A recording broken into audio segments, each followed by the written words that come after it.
As-tu déjà calculé combien de temps tu dois travailler avant que ton argent ne travaille plus dur que toi? Comme si tu te réveillais un jour et réalisais que tes investissements génèrent plus d'argent chaque année que ce que tu gagnes en allant au bureau 5 jours par semaine. Pour la plupart des gens, ce jour n'arrive jamais parce qu'ils ne s'assoient jamais pour faire les mathématiques. Ils travaillent juste jusqu'à 65 ans, espèrent d'Allah que la sécurité sociale fonctionne et croisent les doigts pour que tout aille bien. Mais voici ce que personne ne te dit.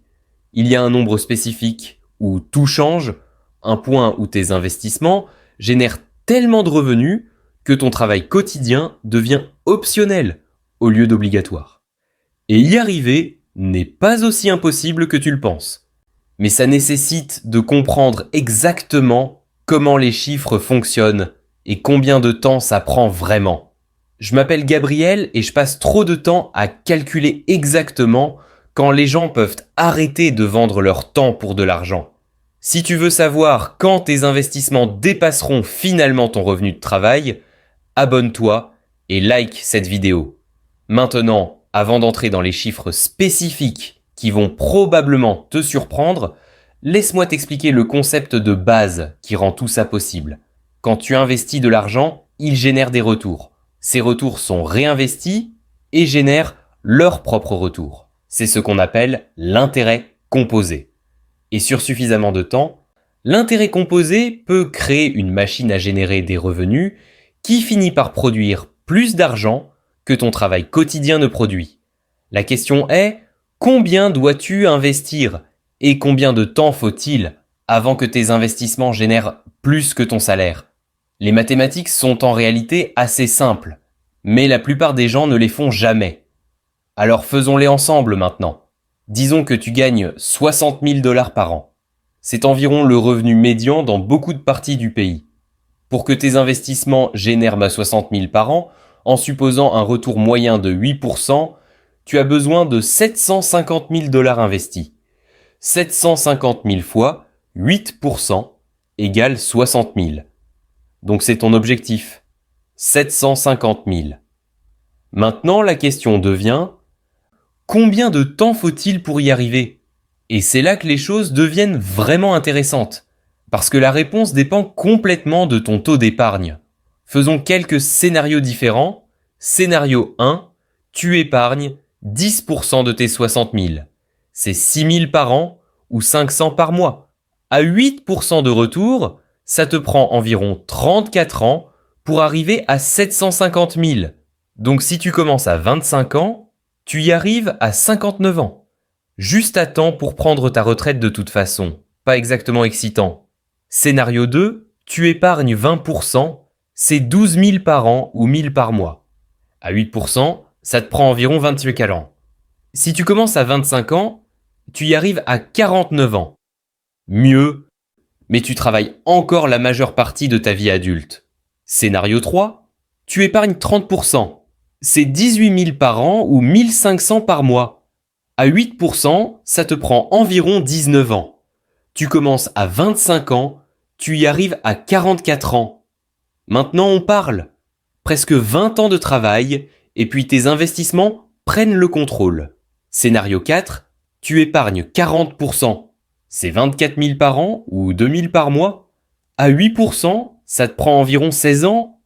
Tu commences à 25 ans, tu y arrives à 41 ans. Ça signifie que tu passes ta quarantaine, cinquantaine et soixantaine à vivre d'investissement au lieu d'un emploi. Scénario 5, tu épargnes 50%, c'est 30 000 par an ou 2 500 par mois. À 8%, ça te prend environ 13 ans. Tu commences à 25 ans, tu y arrives à 38 ans. Tu travailles un peu plus d'une décennie, puis tu es financièrement libre pour le reste de ta vie. Et voici où les chiffres deviennent absolument fous. Scénario 6, tu épargnes 60%, c'est 36 000 par an ou 3 000 par mois. À 8%, ça te prend environ 11 ans. 11 ans. Tu travailles de 25 à 36 ans, puis tu n'as plus jamais à travailler un autre jour de ta vie si tu ne le veux pas. Et ce ne sont pas des chiffres fantaisistes, c'est des mathématiques de base utilisant des taux de retour historiques moyens. Le marché boursier a fait en moyenne environ 10% par an sur de longues périodes. J'utilise 8% pour être conservateur. Maintenant, je sais ce que tu penses. Gabriel, qui diable peut épargner 60% de ses revenus? C'est impossible. Et pour beaucoup de gens gagnant 60 000, tu as raison, 60% serait extrêmement difficile. Mais voici ce que la plupart des gens ratent. Ces scénarios supposent que tes revenus n'augmentent jamais. En réalité, tes revenus devraient croître significativement pendant ta carrière. Si tu commences à 25 ans en gagnant 60 000, à 35 ans, tu devrais gagner 80 ou 90 000 si tu négocies correctement et changes d'emploi stratégiquement. Et voici l'astuce qui sépare les personnes qui atteignent l'indépendance financière de celles qui ne l'atteignent pas. Quand tes revenus augmentent, tu n'augmentes pas tes dépenses. Tu gardes ton style de vie relativement stable et tout ce gain supplémentaire va directement aux investissements. C'est ce qu'on appelle éviter l'inflation du style de vie.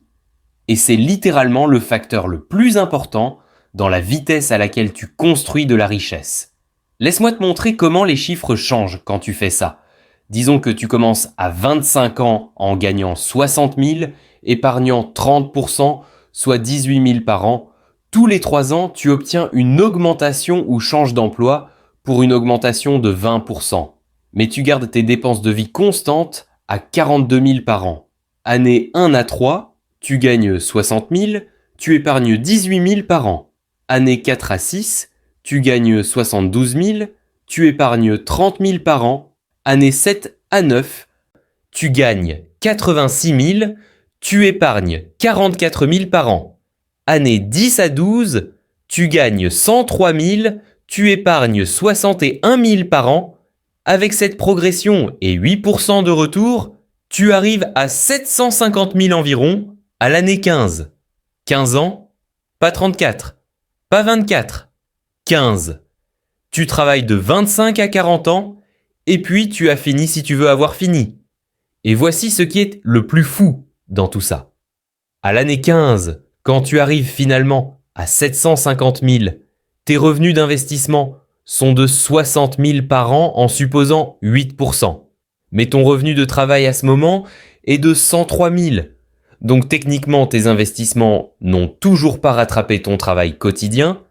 Mais voici pourquoi ça n'a pas d'importance. Tes dépenses de vie sont seulement de 42 000. Tes investissements génèrent de 60 000. Tu es couvert avec de la marge en plus. Tu n'as pas besoin d'attendre que tes investissements égalent ton revenu de travail actuel. Tu dois juste attendre qu'ils couvrent tes dépenses de vie réelles. C'est le concept d'indépendance financière. Ça ne signifie pas que tes investissements égalent ton salaire, ça signifie qu'ils couvrent ton style de vie.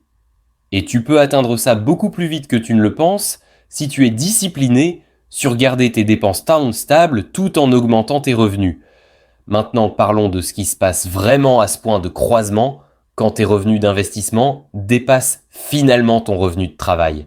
Parce que ce n'est pas comme la plupart des gens l'imaginent. La plupart des gens pensent que tu y arrives et puis tu démissionnes immédiatement de ton emploi et vis sur une plage. Mais ce n'est pas ce qui arrive généralement. Voici ce qui arrive vraiment. Premièrement, tu obtiens des options. Quand tes investissements couvrent tes dépenses de vie, le travail devient optionnel. Tu peux continuer à travailler si tu veux. Tu peux prendre un emploi moins bien payé que tu aimes plus. Tu peux prendre des risques de carrière que tu ne prendrais pas autrement. L'argent ne te force plus à faire des choses que tu ne veux pas faire. Deuxièmement, tu gagnes de la tranquillité d'esprit. Le stress financier qui pèse sur la plupart des gens disparaît. Tu n'as plus peur de perdre ton emploi. Tu n'es plus désespéré pendant les négociations. Tu n'es plus coincé dans des situations que tu détestes juste pour le chèque de paie. Troisièmement, tu peux poursuivre ce qui compte vraiment. Peut-être que c'est démarrer cette entreprise que tu as toujours voulu commencer. Peut-être que c'est voyager pendant 1 an. Peut-être que c'est passer plus de temps avec la famille. Peut-être que c'est juste avoir la liberté de dire non aux choses sans conséquence. Quatrièmement, ta richesse accélère. Si tu arrives finalement au point de croisement, tu n'arrêtes pas d'investir. Si tu continues à travailler et réinvestis une partie ou tous tes gains, ton portefeuille croît à un rythme accéléré. Ce qui a commencé à générer 60 000 par an génère bientôt 420 000, puis 100 000, puis plus. L'intérêt composé commence vraiment à décoller. Et cinquièmement, tu as un coussin massif contre les imprévus. Perdre ton emploi n'est pas une crise. Les récessions du marché ne sont pas dévastatrices. Les urgences médicales ne te ruinent pas. Tu as des options que les personnes sans investissement substantiel n'ont tout simplement pas. Maintenant, parlons des erreurs que les gens font en essayant d'atteindre ce point. Parce que comprendre l'objectif est facile. L'exécuter pendant 15 à 20 ans, c'est là que la plupart des gens échouent. Erreur 1. Commencer trop tard. Chaque année que tu attends pour commencer à investir sérieusement te coûte des années à l'autre bout. Si tu commences à 25 ans en épargnant 30%, tu atteins l'indépendance financière à la quarantaine. Si tu attends jusqu'à 35 ans, tu y arrives ça à la cinquantaine. Ce retard de 10 ans te coûte une décennie de liberté. Erreur 2, ne pas augmenter ton taux d'épargne quand tes revenus augmentent, c'est le tueur. Les gens obtiennent une augmentation, gonflent immédiatement leur style de vie, et leur taux d'épargne reste bloqué à 10 ou 15% pour toujours. Ils gagnent le double de ce qu'ils gagnaient il y a 10 ans, mais ne sont toujours pas proches de l'indépendance financière parce qu'ils ont dépensé chaque augmentation. Erreur 3, vendre pendant les baisses du marché. Ça détruit complètement le plan. Le marché boursier baisse parfois, c'est normal. Si tu vends en panique quand il baisse, tu verrouilles des pertes et rates la récupération. Les personnes qui atteignent l'indépendance financière sont celles qui continuent à acheter pendant les baisses quand tout est en solde. Erreur 4, ne pas augmenter les revenus agressivement. Épargner 30% de 60 000 t'y amène éventuellement. Mais épargner 30% de 100 000 t'y amène presque 2 fois plus vite. Augmenter ton revenu est aussi important qu'augmenter ton taux d'épargne. Erreur 5, abandonner trop tôt. Ce n'est pas un système pour devenir riche rapidement. C'est un plan pour devenir riche lentement et sûrement. Les 5 premières années semblent comme si tu ne progressais pas du tout. Les 5 années suivantes, tu vois un peu d'élan. Les 5 années suivantes, la croissance est évidente. La plupart des gens abandonnent pendant les 5 premières années parce qu'ils ne peuvent pas voir les résultats encore. Maintenant, laisse-moi te donner quelques chiffres plus spécifiques pour différents niveaux de revenus. Parce que 60 000 est juste un exemple, peut-être que tu gagnes plus ou moins. Si tu gagnes 40 000 par an et épargnes 30%, c'est 12 000 par an. Tu as besoin de 500 000 investis pour générer 40 000 à 8%. À 12 000 par an de contribution, ça te prend environ 20 ans pour y arriver. Mais si tu augmentes tes revenus à 60 000 au fil du temps, tout en gardant les dépenses stables, tu peux réduire ça à 15 ans. Si tu gagnes 80 000 par an et épargnes 30%, c'est 24 000 par an. Tu as besoin d'1 million investi pour générer 80 fois 1000 à 8%. À 24 000 par an de contribution, ça te prend environ 25 ans. Mais avec des augmentations de revenus et en évitant l'inflation du style de vie, tu peux réduire ça à 17 ou 18 ans. Si tu gagnes 100 000 par an et épargnes 40%, c'est 40 000 par an. Tu as besoin d'1 25 000 investis pour générer 100 000 à 8%. À 40 000 par an de contribution, ça te prend environ 18 ans. Avec des augmentations stratégiques de revenus, possiblement 13 ou 14 ans. Le schéma est clair. Plus tu gagnes et plus tu épargnes en pourcentage de ces revenus, plus vite tu atteins le point de croisement. Mais la partie taux d'épargne est plus importante que la partie revenu. Quelqu'un gagnant 60 000 épargnant 50% atteindra l'indépendance financière plus vite que quelqu'un gagnant 100 000 épargnant 15%. Maintenant parlons de l'éléphant dans la pièce. Que se passe-t-il si le marché ne fait pas en moyenne 8%? Que se passe-t-il s'il y a une autre grande chute juste quand tu es proche de ton objectif? Ce sont des préoccupations légitimes. Et voici comment tu les gères. Premièrement, sois conservateur dans tes suppositions. J'utilise 8%. ce qui est en dessous de la moyenne historique de 10%, ça construit un coussin. Deuxièmement, le taux d'épargne compte plus que le taux de retour. Si tu épargnes 50% de tes revenus, tu atteindras l'indépendance financière en environ 13 ou 14 ans, même si le marché ne fait en moyenne que 5%. Le taux d'épargne est le facteur que tu contrôles. Troisièmement, ne prends pas ta retraite le jour où tu atteins ton chiffre, construis une marge de sécurité. Si ton objectif est 750 000, vise 850 ou 900. Ça te protège contre la variabilité des retours. Quatrièmement, aie un plan de chute du marché. Si le marché chute de 30% juste après avoir atteint l'indépendance financière, que fais-tu? Peut-être que tu travailles à mi-temps pendant quelques années. Peut-être que tu réduis les dépenses temporairement. Peut-être que tu as de l'argent réservé pour couvrir les dépenses pendant les marchés baissiers. Cinquièmement, considère plusieurs flux de revenus. Ne dépends pas à 100% des retours d'investissement. Peut-être que tu as un peu de revenus de travail à temps partiel, un peu de revenus de location, un peu de travail de conseil. Diversifier les sources de revenus réduit le risque. Maintenant, laisse-moi aborder ce que tu penses probablement. Gabriel, ça semble bien en théorie, mais dans le monde réel, j'ai des prêts étudiants, des paiements de voitures, un loyer qui continue d'augmenter, des coûts inattendus. Comment suis-je censé épargner 30 ou 50%? Et écoute, je comprends. Tout le monde ne peut pas épargner 50%. Mais la plupart des gens pourraient épargner plus qu'ils n'épargnent maintenant s'ils priorisaient vraiment l'atteinte de l'indépendance financière. Voici la vraie question que tu dois te poser. Qu'est-ce qui est plus important? Vivre ta meilleure vie maintenant avec une nouvelle voiture, un bel appartement, des sorties régulières au restaurant et des vacances. Ou atteindre un point où tu n'as plus jamais à travailler un autre jour de ta vie si tu ne le veux pas. Pour la plupart des gens, ils choisissent implicitement la première option sans même considérer la seconde. Ils vivent des styles de vie qui nécessitent un travail continu parce qu'ils ne se sont jamais arrêtés pour faire les mathématiques sur combien de temps il faudrait pour acheter leur liberté. Voici mon opinion finale là-dessus.